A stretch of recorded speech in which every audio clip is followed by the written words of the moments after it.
സമരം ശക്തമായി മുന്നോട്ട് പോകുമെന്ന് Kerala Asha health workers association.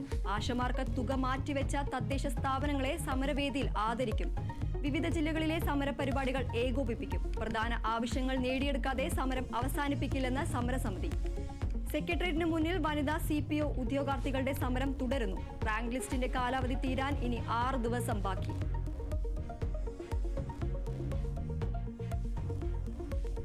മലപ്പുറത്ത് ആൾതാമസമില്ലാത്ത വീട്ടിലെ വാട്ടർ ടാങ്കിൽ സ്ത്രീ മരിച്ച നിലയിൽ. മരിച്ചത് അതിപ്പറ്റ സ്വദേശി ഫാത്തിമ. മൃതദേഹം കണ്ടത് ടാങ്കിലെ ആമകൾക്ക് തീറ്റ കൊടുക്കാനെത്തിയ ജോലിക്കാർ. ആത്മഹത്യയെന്ന് പ്രാഥമിക നിഗമനം.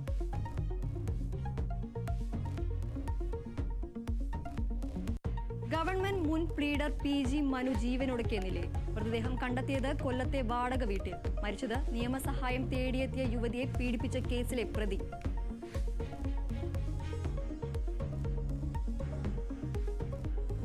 ATDCയിൽ അസിസ്റ്റന്റ് മാനേജറായി ജോലി വാഗ്ദാനം ചെയ്ത് തട്ടിപ്പെന്ന് പരാതി. 19 ലക്ഷം രൂപ തട്ടിയെന്ന പരാതിയിൽ മുസ്ലിം ലീഗ് നേതാവിനെതിരെ കേസ്. പരാതി മുസ്ലിം ലീഗ് കയ്പമംഗലം മണ്ഡലം ജനറൽ സെക്രട്ടറി KM ഷാനിറിനെതിരെ. കേസെടുത്തത് പനങ്ങാട് സ്വദേശി മുഹമ്മദ് ഇബ്രാഹിമിന്റെ പരാതി.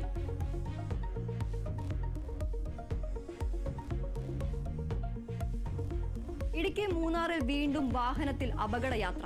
2 വാഹനങ്ങളിലായി യുവാക്കൾ യാത്ര ചെയ്തത് കാറിന്റെ ഡോറിലിരുന്ന്. സംഭവം മാട്ടുപ്പെട്ടി ടോപ്പ് സ്റ്റേഷൻ റോഡിൽ.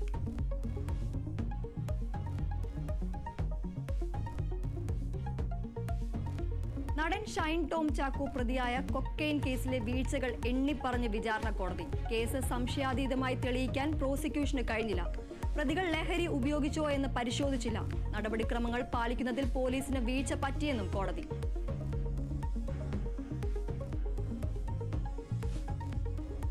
തിരുവനന്തപുരം മുതലപ്പുഴയിൽ പൊഴിമുഖം പൂർണ്ണമായും മണൽ മൂടി. കടലിൽ പോകാനാകാതെ മത്സ്യത്തൊഴിലാളികൾ. സമീപ പ്രദേശങ്ങളിലേക്ക് വെള്ളം കയറുന്നതും ആശങ്ക. മണൽ നീക്കം കാര്യക്ഷമമല്ലെന്നും ആക്ഷേപം. പൊഴിമുഖം പൂർണ്ണമായും അടയുന്നത് 11 വർഷങ്ങൾക്ക് ശേഷം.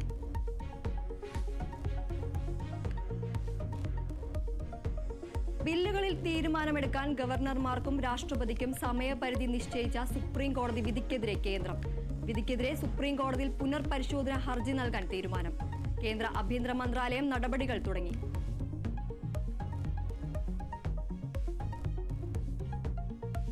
മുംബൈ ഭീകരാക്രമണത്തിന്റെ ഗൂഢാലോചന നടന്നത് ദുബായിൽ വെച്ചെന്ന സൂചന. തഹാവൂർ റാണിയും ഡേവിഡ് കോൾമാൻ ഹെഡ്ലിയും തമ്മിലുള്ള സംഭാഷണം അന്വേഷണ സംഘത്തിന് ലഭിച്ചു. റാണിയുടെ ശബ്ദ സാമ്പിൾ ശേഖരിക്കാൻ NIA. തഹാവൂർ റാണിയുടെ ചോദ്യം ചെയ്യൽ തുടരുന്നു.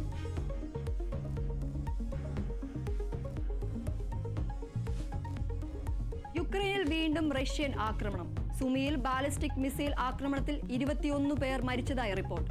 റഷ്യ ഭീകരത ആഗ്രഹിക്കുന്നുവെന്ന് യുക്രൈൻ പ്രസിഡന്റ് വ്ളാഡിമിർ സെലൻസ്കി.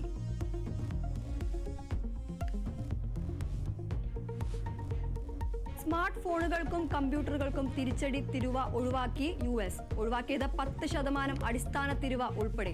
ചൈനയിൽ നിന്നുള്ള ഇറക്കുമതിക്കും ബാധകം. ഏതാനും ഇലക്ട്രോണിക് ഉൽപ്പന്നങ്ങൾക്കും തിരുവ ഒഴിവാക്കി.